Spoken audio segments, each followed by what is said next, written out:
Filipenses 3.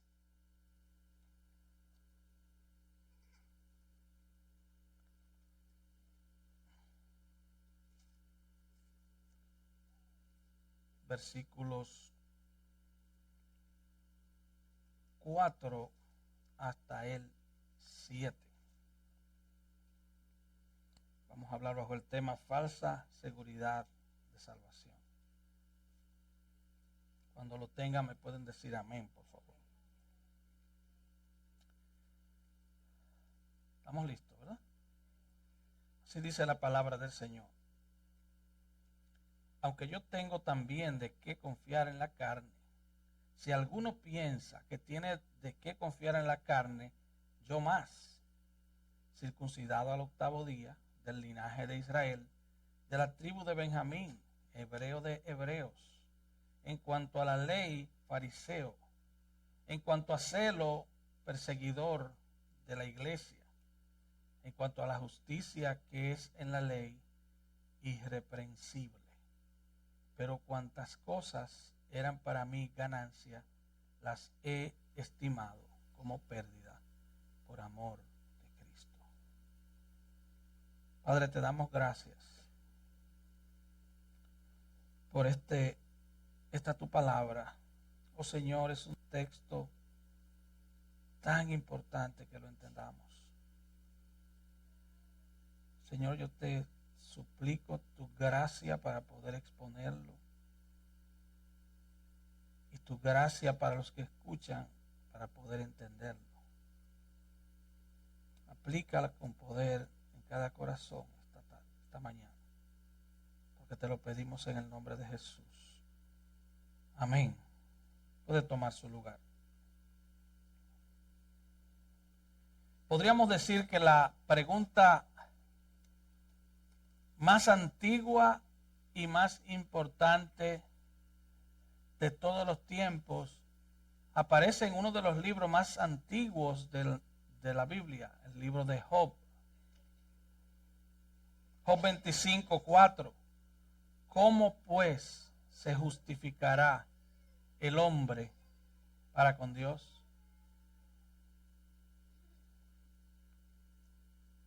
La Nueva Traducción Viviente lo dice de una forma más digerible.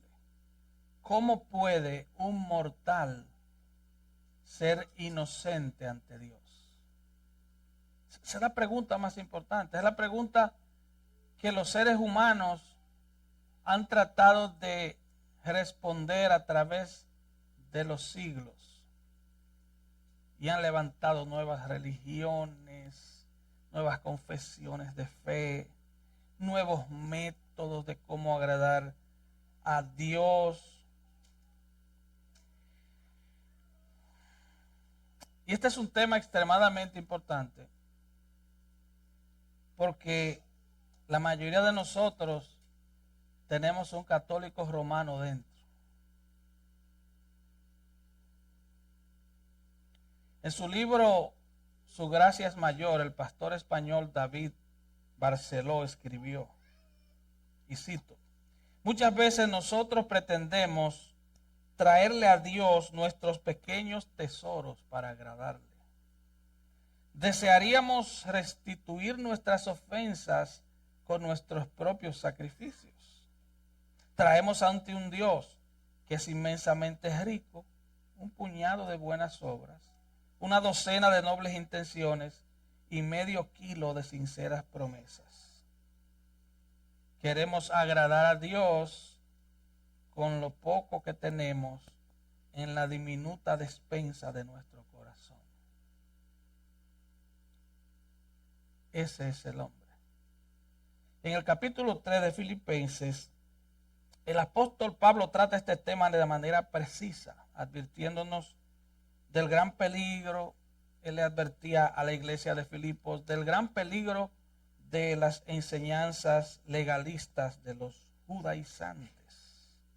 ¿Quiénes eran los judaizantes? Eran aquellos que, muchos de ellos cristianos, judíos, que enseñaban que para ser salvo además de entregar su vida a Cristo, debían circuncidarse, debían hacer esto, debían hacer aquello. O sea, la salvación, según ellos, era Cristo plus aquello plus aquello. Ahora en Filipenses 3, del 7 al 8, Pablo usa dos palabras claves: ganancia y pérdida. Son dos palabras claves, tómala en cuenta.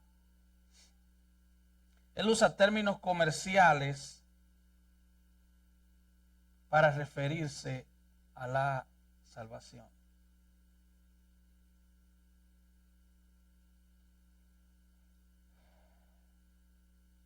La salvación es una transacción,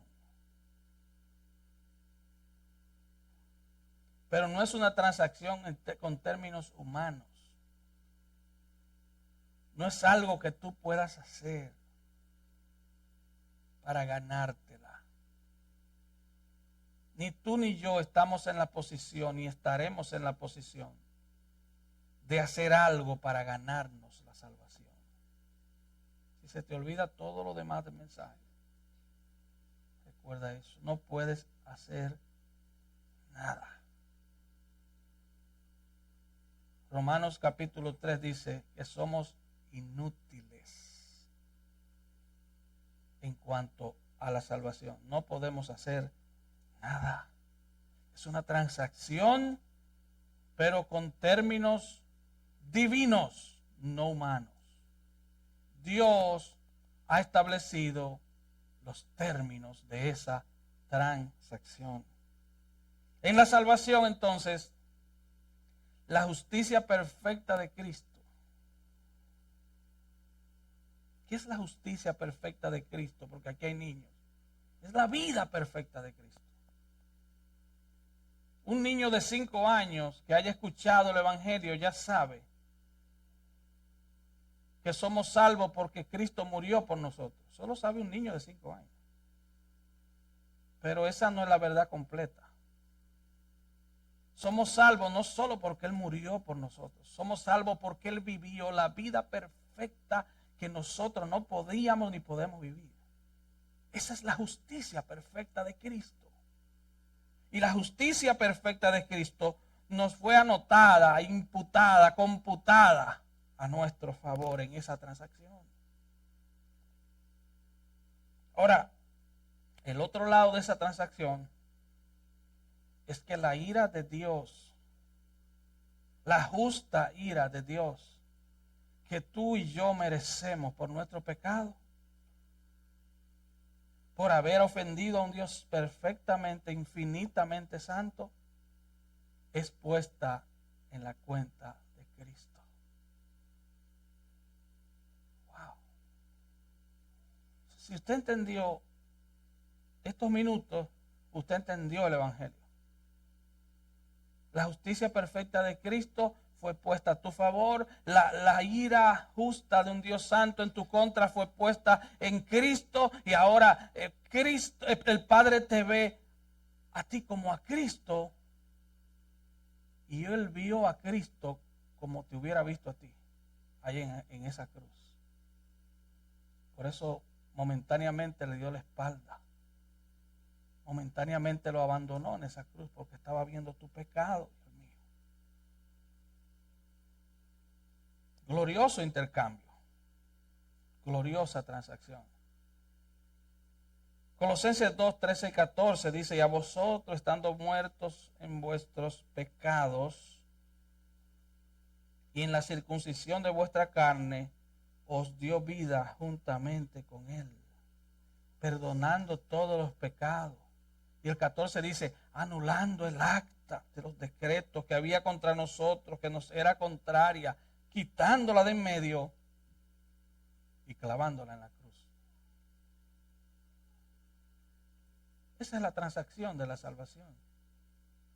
La ira de Dios, la sentencia que pesaba contra nosotros, fue anulada pero no fue dejada en el aire, fue clavada en la cruz, le fue imputada a Cristo. Cristo cargó el pecado de todos aquellos y aquellas que Él vino a salvar. Esa es la más gloriosa transacción jamás realizada en el universo. Pecadores, merecedores del infierno, ahora son vistos por Dios, el Dios creador, el Dios sustentador. Ahora son vistos por el Padre como inocentes criaturas que nunca han hecho nada.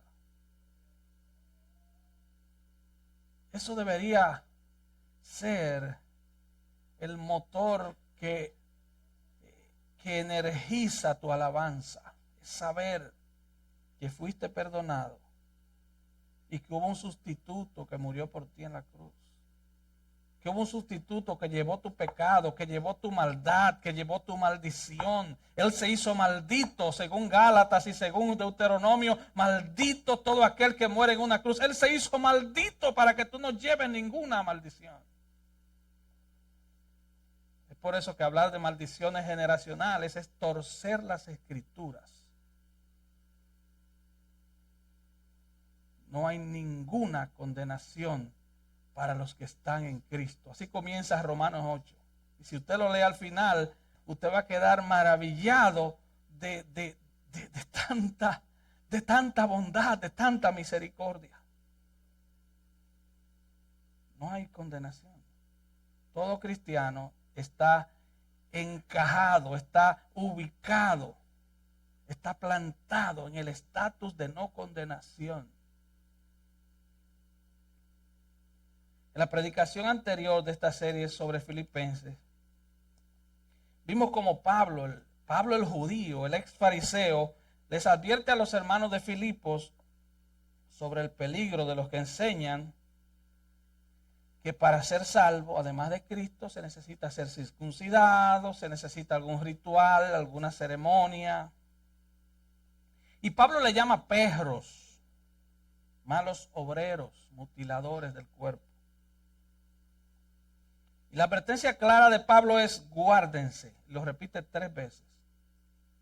3 veces. Él es muy enfático. 2 veces hubiera sido suficiente, pero él repite 3 veces. Guárdense. Guárdense de los perros, guárdense de los malos obreros, guárdense de los mutiladores del cuerpo.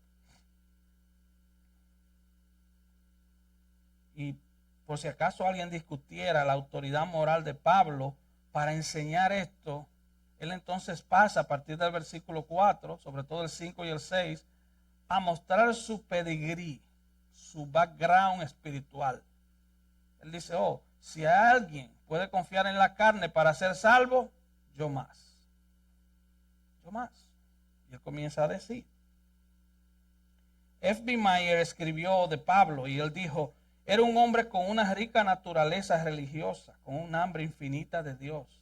Pero finalmente, cuando llegó a donde estaba la joya del cielo, la tierra y el mar, la perla de gran precio, realmente brillante, sacrificó con gusto todo lo que poseía para ganarla. Y eso se refería a las 2 parábolas de Mateo 13. El reino de los cielos es semejante a un tesoro escondido en un campo, el cual un hombre halla y lo esconde y gozoso va por ello y vende todo lo que tiene y compra aquel campo. Y luego dice la siguiente parábola, también el reino de los cielos es semejante a un mercader que busca buenas perlas, que habiendo hallado una perla preciosa fue y vendió todo lo que tenía y la compró. Ambas parábolas se refieren a hombres que van por la vida acumulando y acumulando cosas buenas con las cuales pretenden agradar a Dios. Pero al encontrar lo excelente, venden todo lo bueno para comprar esa perla. Y esa perla de gran precio es Cristo. Cuando comparan esas perlas preciosas con Cristo, Pablo dice es basura. Lo tengo todo por basura. La palabra basura, que aparece al final del versículo 8, es la palabra escúbalon. Se puede referir a excrementos humanos, a basura tirada, a desperdicio. Algunas Biblias lo definen como estiércol. Ok, así que algunos dicen basura, otros estiércol, otros simplemente desperdicio. Y eso está en el versículo 8. Pablo está diciendo, todo lo que para mí es ganancia lo estimo ahora como estiércol, como inútil, como desperdicio, como excremento. No tiene ningún valor. Ahora bien, el vicio y el desenfreno no es el único estiércol de la vida. Usted no ha escuchado gente que dice, yo no voy a la iglesia porque eso es para quien lo necesite.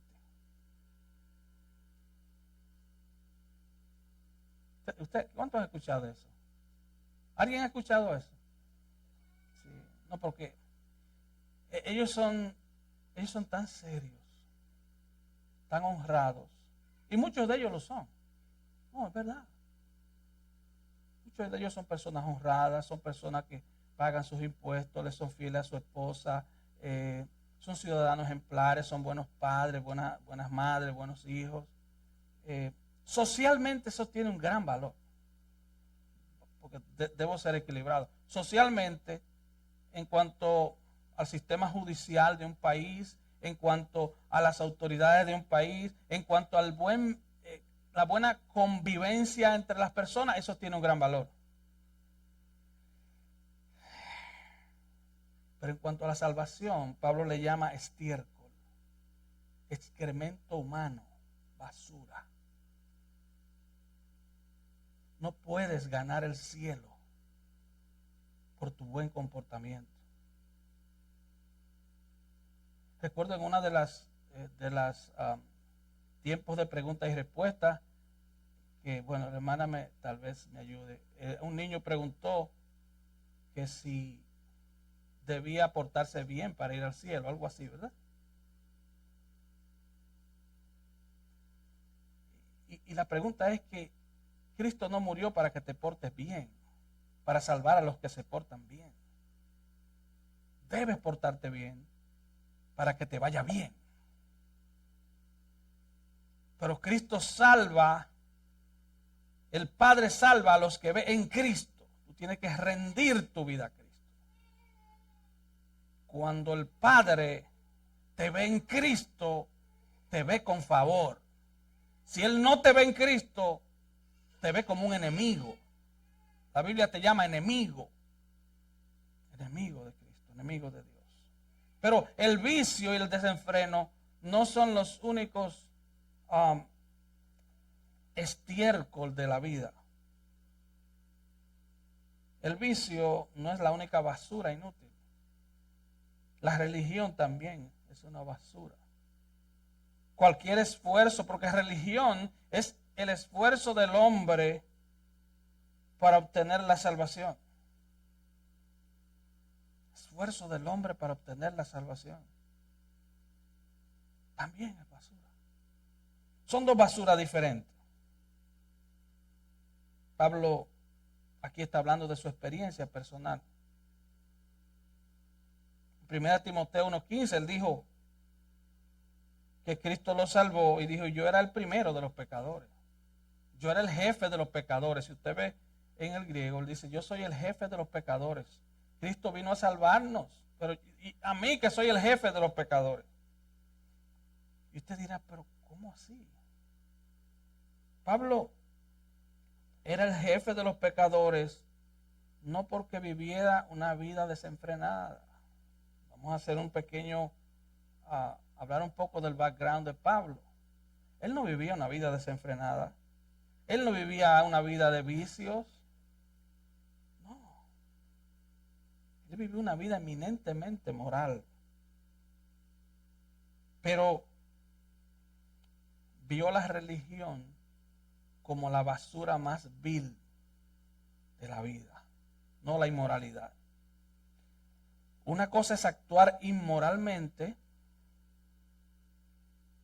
y otra cosa es creer, y póngame atención, porque son dos extremos que llevan al infierno los dos, se unen los dos allá. los que actúan inmoralmente, en desenfreno, y los que actúan moralmente, pero creen que con su moralidad van a satisfacer las demandas de Dios. ¿Me está entendiendo?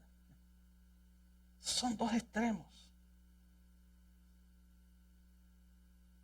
Cuando el ser humano actúa inmoralmente, viola la ley de Dios. No matarás, no adulterarás, no, contra la avaricia, contra el robo. Viola la ley de Dios. Cuando el moralista cree que puede agradar a Dios, viola la naturaleza de Dios. Porque cree que Dios es tan pequeño que yo ayudando a cruzar la viejita y dándole un plato de comida al vecino, yo voy a agradar a Dios con eso. Y yo me gano un lugar en el cielo con eso. No, yo no necesito ir a la iglesia porque es que yo soy un buen hombre. Eso es para el tipo de la barra, yo no.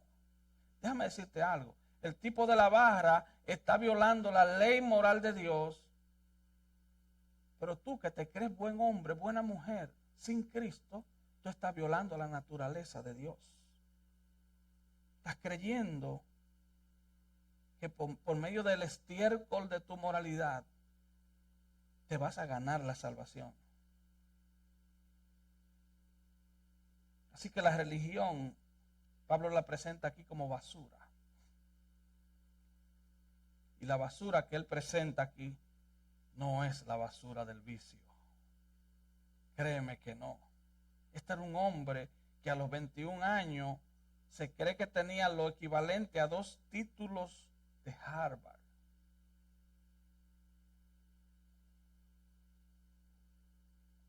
Y él comienza el versículo 4 diciendo,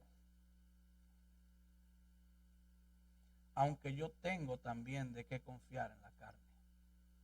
O sea, si ustedes por mérito humano van al cielo, yo más que ustedes.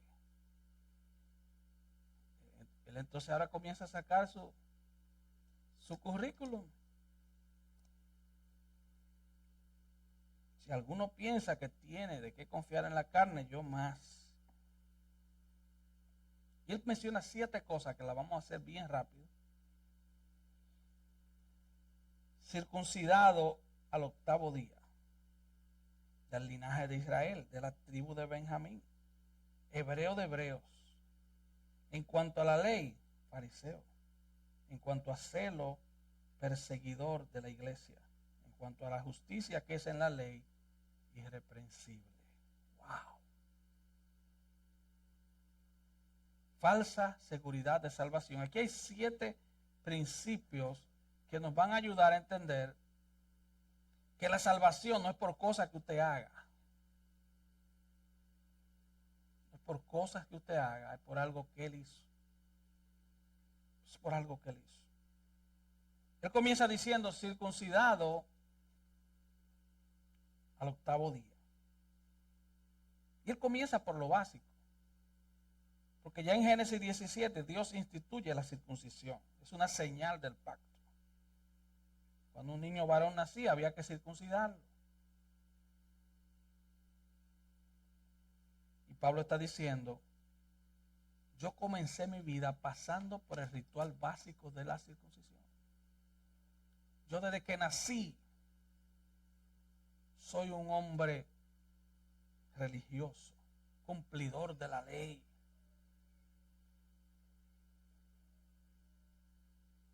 Así que él comienza por ahí.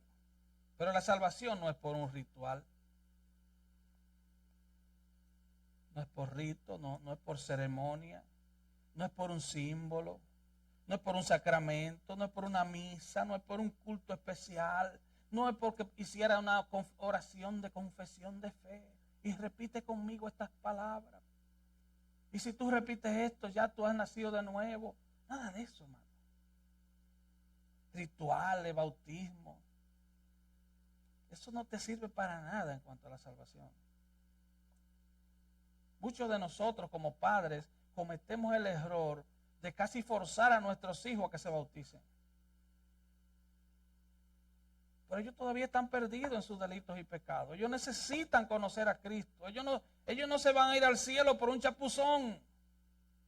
Ellos necesitan a Cristo. Ellos necesitan reconocer que son pecadores miserables, merecedores del infierno eterno, para que entonces reaccionen y caigan de rodillas a los pies de la majestad del Hijo de Dios. No se trata de un zambullón y un culto bonito. Nada de eso salva. Nada de eso sirve en cuanto a la salvación. Así que no se trata de símbolos. No se trata de nada de eso. Número 2, él dice, soy del linaje de Israel. No soy salvo por pertenecer a una raza. Eso es lo que esto significa. La salvación no es por raza. Hay mucha gente hoy en día que quieren introducir elementos de la religión judía en la iglesia. Se ponen un pañito judío para orar. Tocan el chofar. Oiga, compadre, eso no tiene nada que ver con el evangelio. Eso no tiene nada que ver. Oh, y tiene que tener una bandera de Israel. Bueno, ahí hay una, pero también hay de México. Y también hay de Perú y de Colombia y de Puerto Rico. Y hay una dominicana también. De Ecuador y de Haití. La salvación no es para un linaje especial. Nadie tiene derecho a presumir, es decir, me voy a hacer.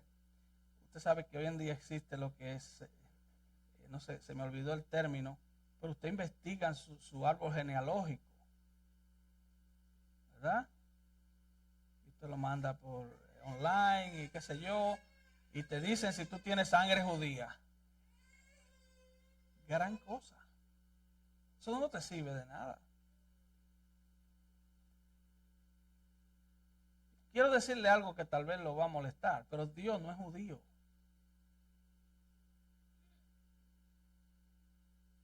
Dios es espíritu.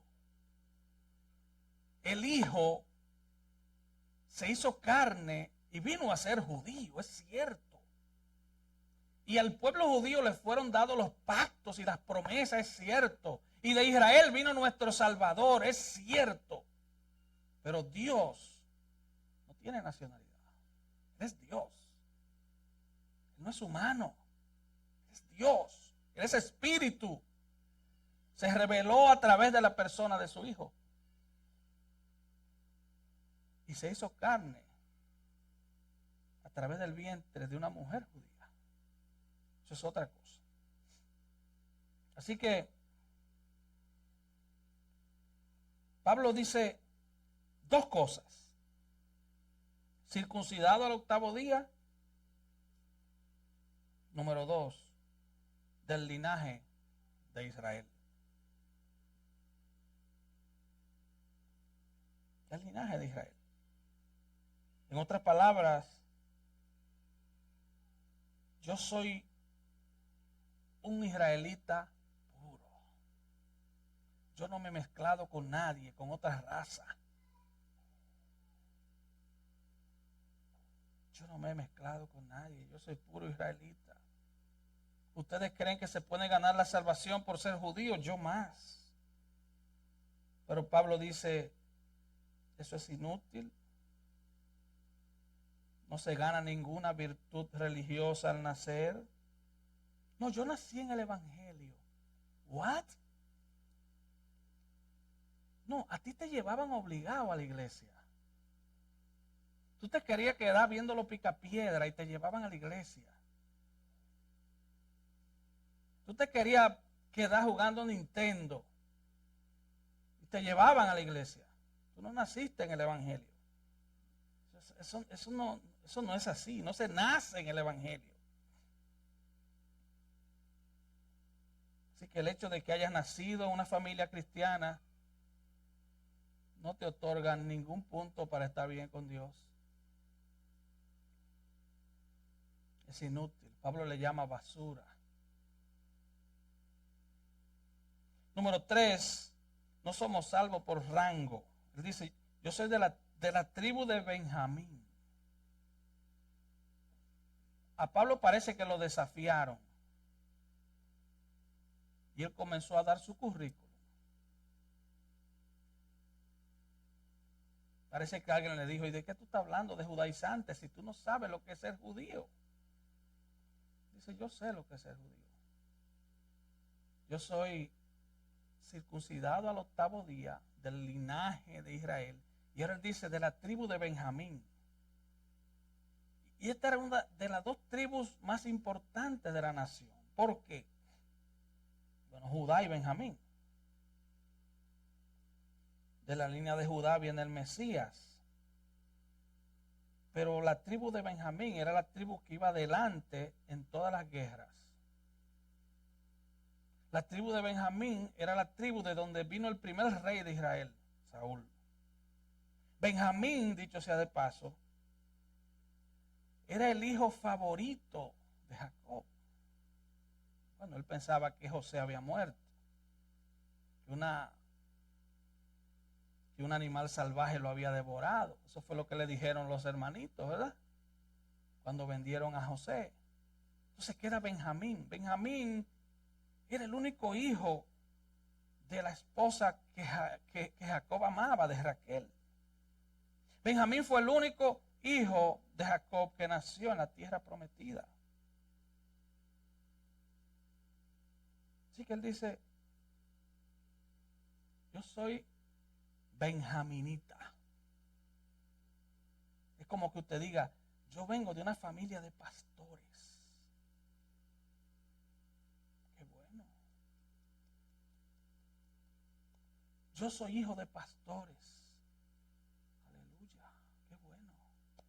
Todo eso está bonito aquí abajo, pero para alcanzar salvación, Pablo dice, eso es basura, eso no sirve. Eso no sirve. Para nada sirve.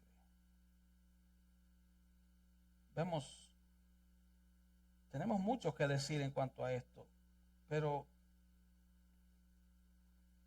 tu estrato social no tiene nada que ver con tu salvación.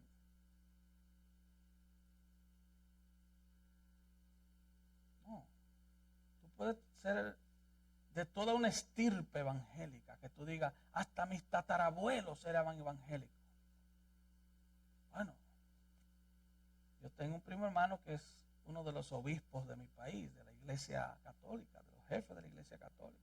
Tengo primas monjas, tengo primos pastores. Como que eso te ayuda a mover palancas en el cielo, porque así de carnales somos, ¿verdad? Yo tengo un primo en la Casa Blanca, él puede hablar por mí. No, el cielo no es la Casa Blanca. En el cielo no funciona eso.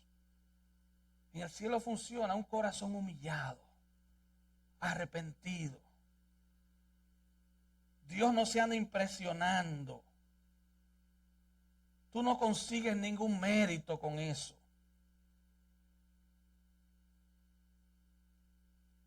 Ahora luego Pablo dice, yo soy hebreo de hebreos. Wow. Ahí sí se la puso difícil. Él está diciendo, yo soy hebreo, hijo de hebreos. En otras palabras, no es que mi mamá es de tal país y mi papá, no, yo soy hebreo de hebreos. Yo no vengo de ninguna mezcla racial. Sí, porque para los judíos, los gentiles eran perros. Él está diciendo, en mi familia no hay ningún perro. Yo vengo de una casta limpia. Soy un hijo hebreo de padres hebreos. He mantenido mi tradición.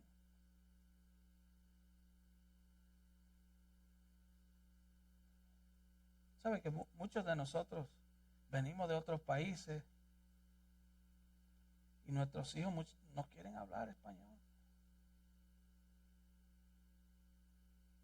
Pierden la tradición, lo cual no es bueno.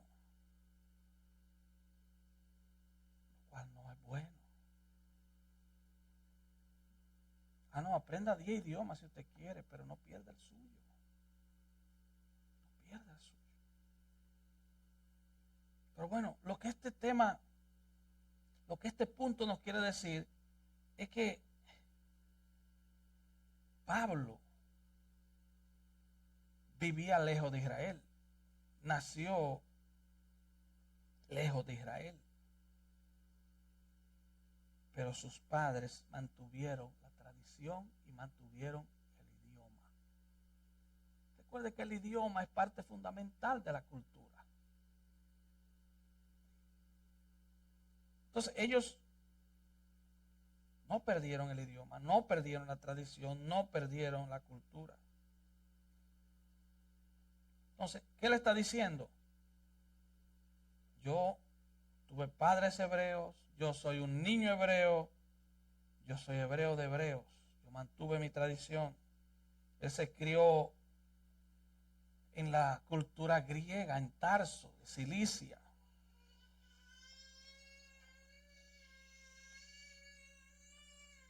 Pero él dice, yo fui fiel, yo fui comprometido con la tradición del judaísmo. Según vemos en Hechos 21:40, él hablaba hebreo con fluidez. O sea, él hablaba varios idiomas, pero él hablaba hebreo con fluidez. Mira lo que se escribió, lo que él escribió de sí mismo en Hechos 26:4. Mi vida, pues, desde mi juventud,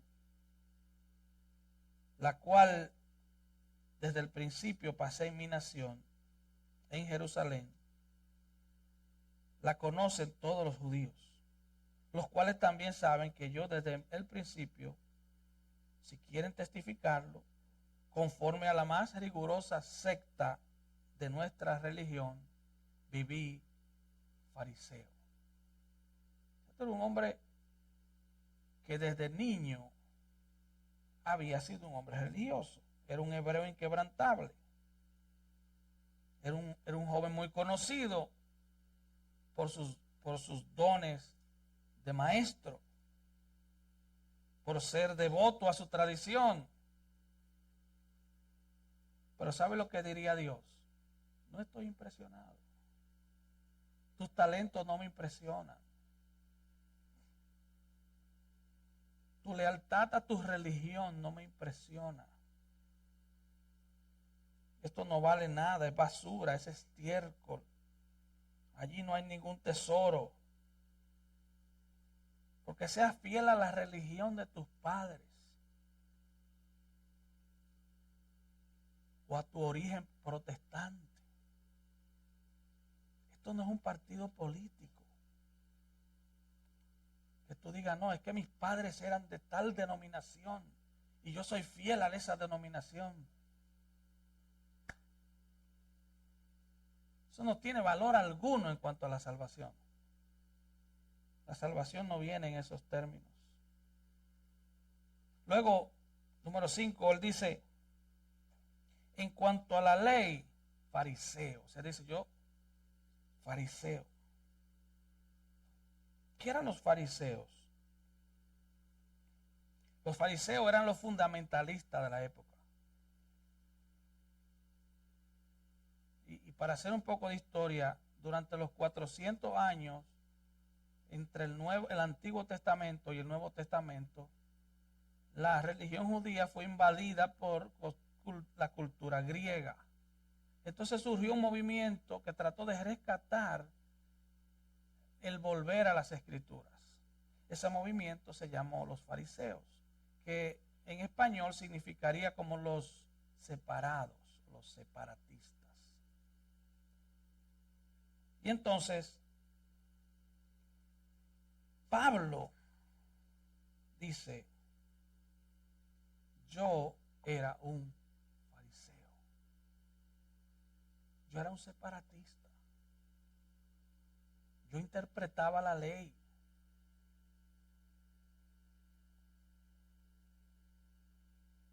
Y esta gente eran radicales,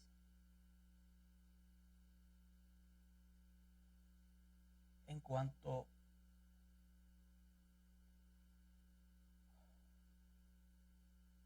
a la interpretación, a la enseñanza y a la vivencia de las Escrituras.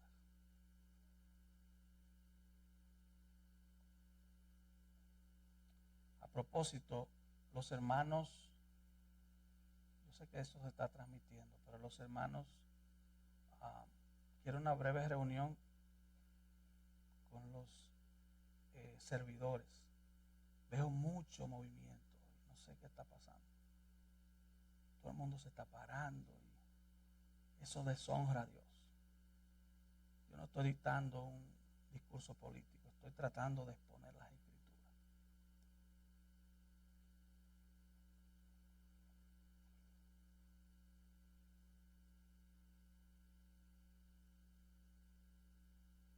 Así que los fariseos eran un grupo que en los tiempos de Pablo eran como algunos 6,000, ¿no? Llegaron a ser como 6,000, era un grupo relativamente grande. Y Pablo era uno de ellos. Pablo fue criado a los pies de Gamaliel. Gamaliel era como la máxima autoridad de enseñanza del fariseísmo en Jerusalén. Y no todos los fariseos eran malos, eran víboras, eran hipócritas. No, había fariseos serios. Ellos trataban de agradar a Dios. Algunos. El punto era el siguiente. Cuando ellos cruzaron la línea, cuando ellos pensaban que haciendo obras de justicia, ellos podían ganarse la salvación. Ahí lo dañaron. Ahí lo dañaron.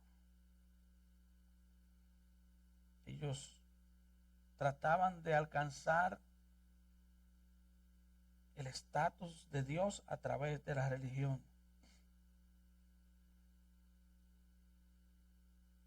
Piensan impresionar a Dios con las cosas que hacen. A Dios solo lo impresionó Cristo. Solo Cristo impresionó a Dios. No trates de hacerlo tú. Conviértete a Cristo. Lo único que tú puedes hacer. Ríndete al Señor de todo el corazón. Y número 6. En cuanto a celo, perseguidor de la iglesia. Y la palabra celo era la virtud más importante para un religioso judío. Celoso por sus enseñanzas, celoso por su tradición, celoso por su cultura. Y alguien dijo que la palabra celo es una moneda de dos caras. Hay una cara que es amor y otra cara que es odio. Amo tanto mi religión que odio todo lo que venga en contra de ella. Amo tanto a Dios, según mis términos, que odio todo lo que aborrece a Dios. Pablo dice, en cuanto a celo, yo era perseguidor de la iglesia.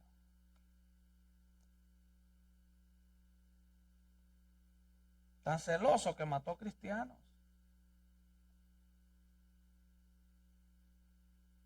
Así que todo lo que ofendiera a la religión judía, Pablo quería matarlo. ¿Qué le parece?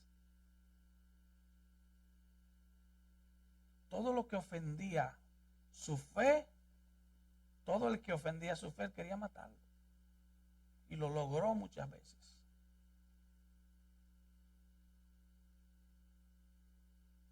Y los mató porque era celoso de su religión. Así que lea el libro de los Hechos para que vea hasta el capítulo 8 cómo este hombre terminó con la vida de mucha gente. Los perseguía. Primera de Corintios 15:9, él dice, porque yo soy el más pequeño de los apóstoles, que no soy digno de ser llamado apóstol, porque perseguí a la iglesia de Dios. Así que él persiguió a la iglesia de Dios. Porque él amaba tanto el judaísmo que odiaba el cristianismo. Hasta que en Hechos 9 vemos que se le aparece el Señor y le dice: Saulo, Saulo, ¿por qué me persigues?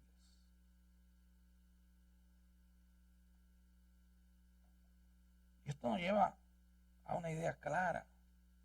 Tu sinceridad no te puede salvar. Hay mucha gente sincera, pero están sinceramente equivocados. Están sinceramente equivocados. Yo conozco gente, yo tengo buenos amigos en diferentes religiones falsas. Y son gente sincera, son gente socialmente buena. Pablo era sincero. Hay gente que dice: bueno, no importa de qué religión sea, siempre y cuando sea sincero. ¿Oh, sí? Hasta ese nivel llega tu entendimiento. Es como que tú digas: no importa de qué veneno te bebas, lo importante es que seas sincero. No importa. Sentarse, dijo un puritano, sentarse 52 semanas a escuchar falsa doctrina es como tomarse un veneno de acción lenta por todo un año. Y tú dices: me gusta ese pastor porque es sincero. Todo lo que él dice lo habla con sinceridad. Sí, pero no te enseña las escrituras. El púlpito no es para que alguien te traiga sus ideas sinceras de su corazón. Su corazón, el mío y el tuyo, dice la Biblia, es perverso. Así que deja tu sinceridad guardada y tráeme las escrituras. Pablo era sincero. Estaba celoso de Dios. Tan celoso que todo el que se oponía lo mataba. ¡Qué sinceridad!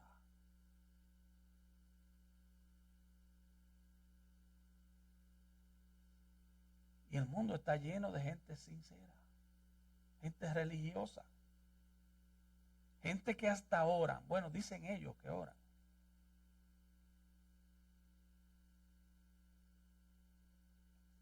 Hacen un gran esfuerzo. Gente que llevan comida a los pobres.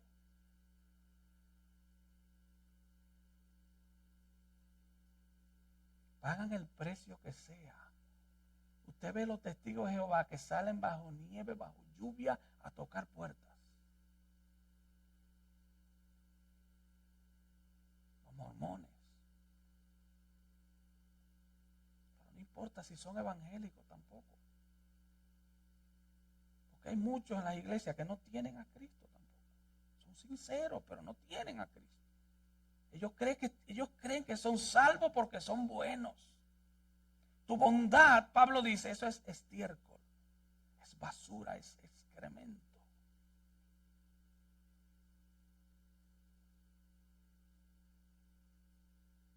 Dios no está impresionado por tu sinceridad.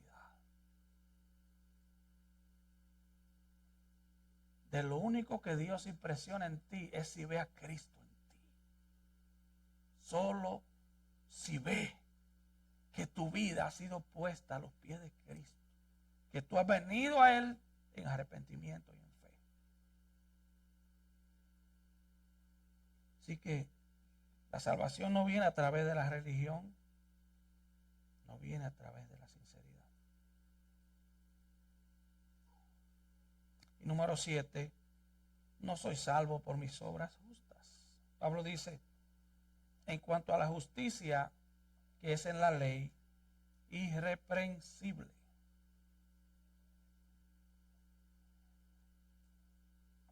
Este era un hombre serio, mi hermano. ¿Usted quiere que le presente un hombre serio? Pablo.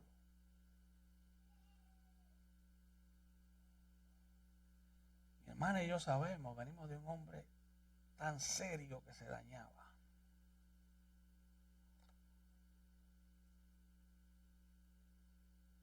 Y él estaba en esa clasificación, no creía ni en la luz eléctrica. Tuvieron que venir, tuvo que caer en un hospital, fue, para visitar una iglesia evangélica, convertirse. Porque su seriedad era un estorbo para él venir a Cristo. Usted está oyendo lo que estoy diciendo, parece una locura. Pero él se refugiaba en su seriedad y pensaba que su seriedad le daba acceso al cielo.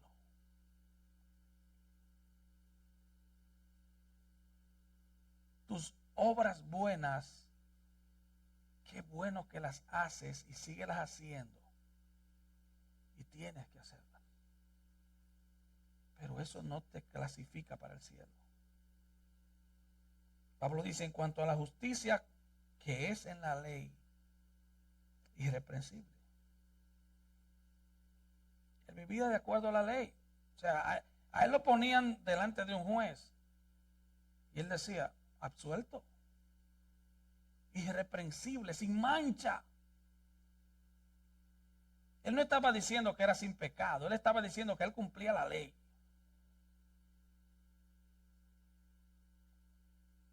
Él vivía una vida impecable conforme al juicio humano. Era un judío modelo. Según escribió un historiador, Pablo en su juventud era un hombre que cualquier papá quisiera que una hija se le casara con él. Oiga qué comentario. Hombre preparado, trabajador, honrado, recto. ¡Wow! Tremendo testimonio. Si alguien podía salvarse por obras, era Pablo. Y Pablo dice que cuántas cosas, versículo 7, ¿cuáles cosas? O todas estas 7 que le mencioné.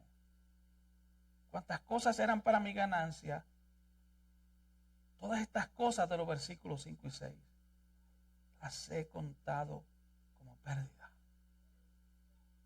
Porque esas cosas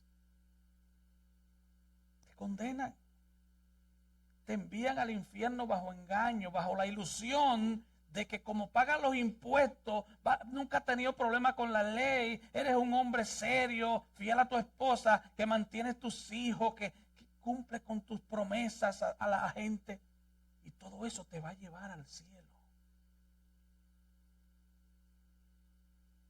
Cuando en realidad es toda una ilusión.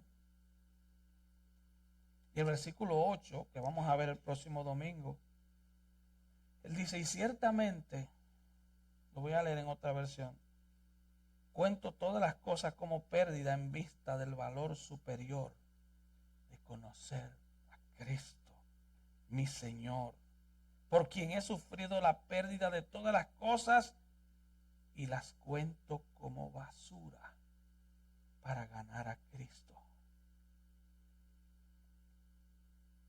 Para ir concluyendo, Isaías 64:6 dice que todos nosotros somos como suciedad y todas nuestras justicias como trapo de inmundicia.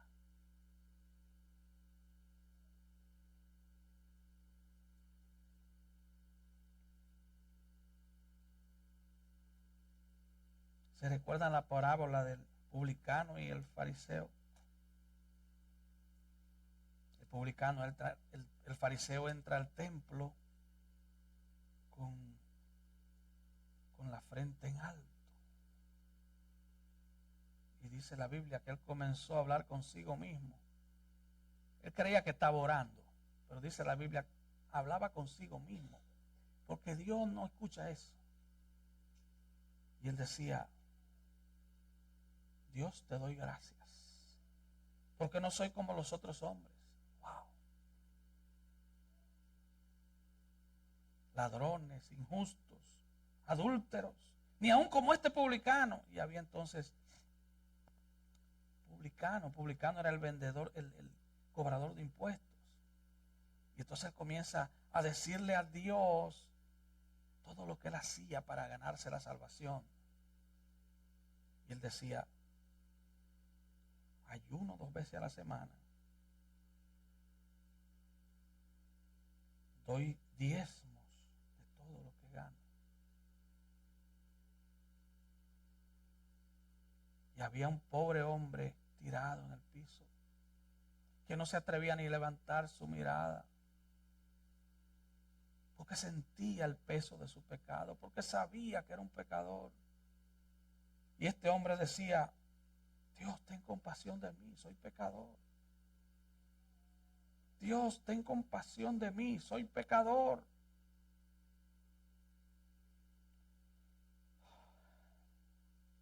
Guardaos de los perros, guardaos de los malos obreros, guardaos de los mutiladores del cuerpo. En otras palabras, Pablo está diciendo, guárdate de pensar que te puedes salvar por tus propios medios.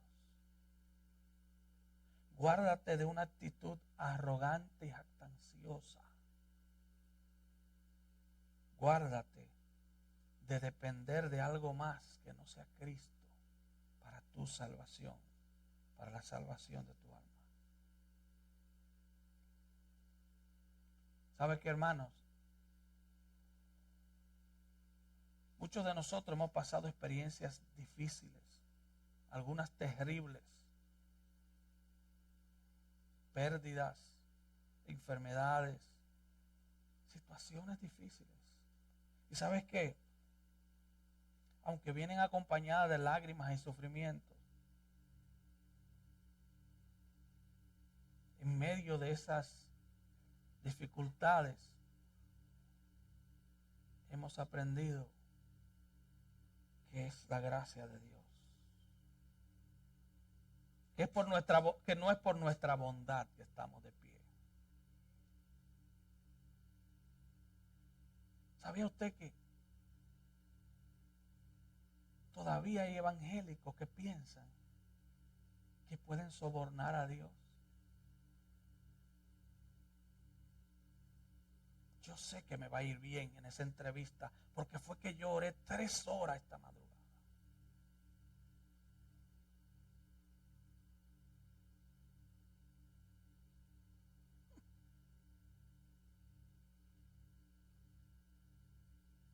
No es por tu bondad que tú estás de pie. Yo veo publicaciones en las redes sociales. Estoy de pie porque soy una guerrera de oración. Ese es el colmo de la necedad. Esa oración no la escuchó nadie, porque tu orgullo hablaba más alto. Hermano, en nosotros no hay ni una gota de bondad. Si la bondad se pudiera medir en gotas, si fuera líquida, en el más santo de nosotros no hay una gota de bondad. No te duermas de ese lado, creyendo que tu bondad gana el favor de Dios, porque tu bondad y la mía apesta. Pablo le dice, ese estiércol es basura.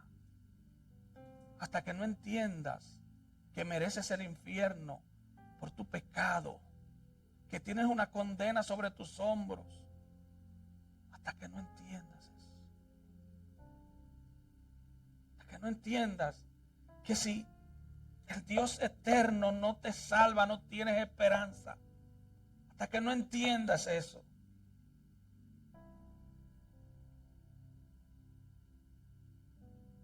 Estás todavía de pie porque su gracia te ha sostenido.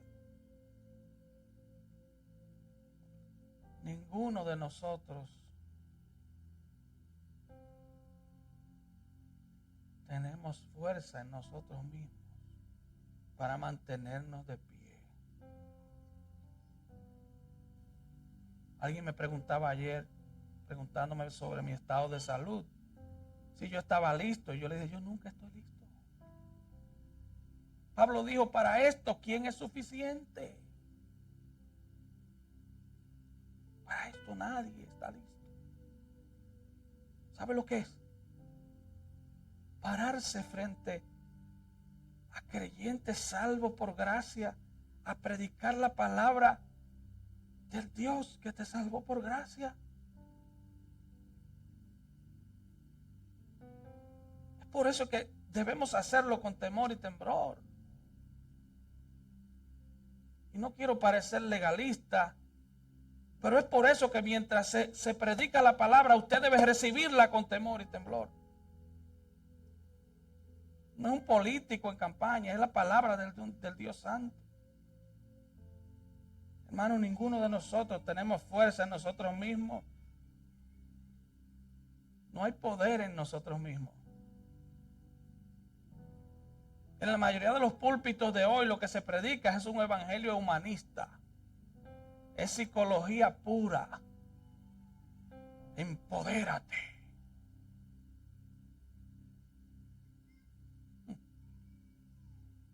Ha sido la gracia del evangelio que te ha sostenido. Ha sido la gracia de Cristo. No es cuánto oras. Y por favor, no descuides la oración. No son tus ayunos. Y por favor, no dejes de ayunar. No son tus obras de caridad las que te sostienen. No el karma, porque se ha metido el mundo de cabeza en la iglesia. Y usted oye evangélico hablando como el mundo. Ya usted no sabe diferenciar. El tipo es cristiano o es impío. Porque es que habla como un impío. Viste como un impío. Camina como un impío. Se comporta como un impío. El karma. ¿Qué karma ni 8 cuartos? Debes amar al prójimo porque tú has sido amado por un Dios santo. Y si tú te has convertido al Cristo, el amor de Cristo está en ti. Pero no creas que es por tus obras de caridad que tú estás en pie. No es por cuánto te alejas del pecado que estás en pie. Y por amor a tu alma, aléjate del pecado, te va a destruir.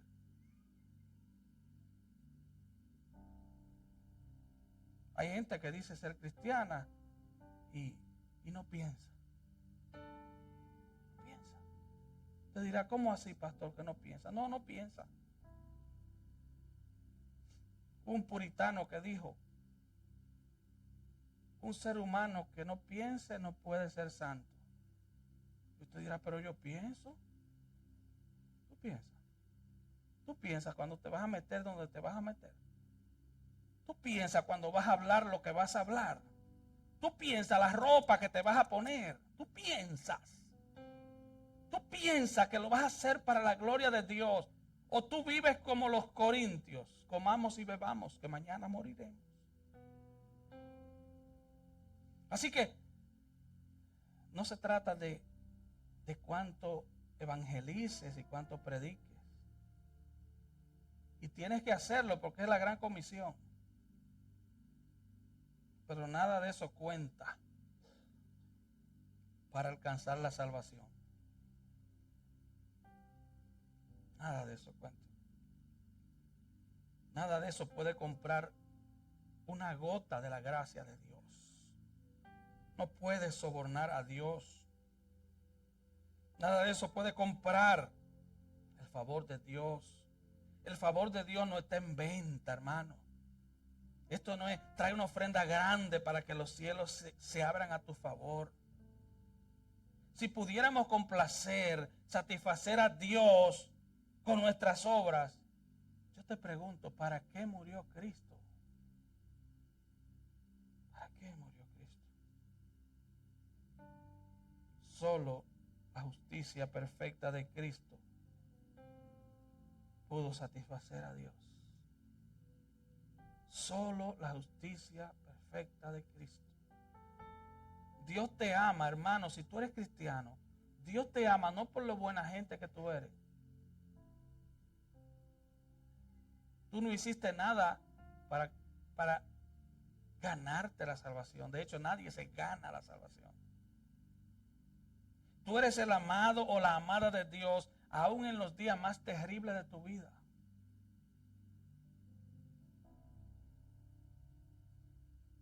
días más terribles. Si eres hijo de Dios, eres hijo de Dios.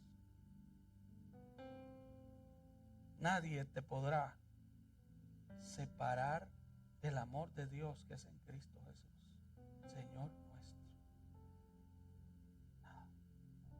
Tenemos identidad en Cristo, tenemos salvación en Cristo, tenemos vida eterna en Cristo. Oh, qué salvación tan grande.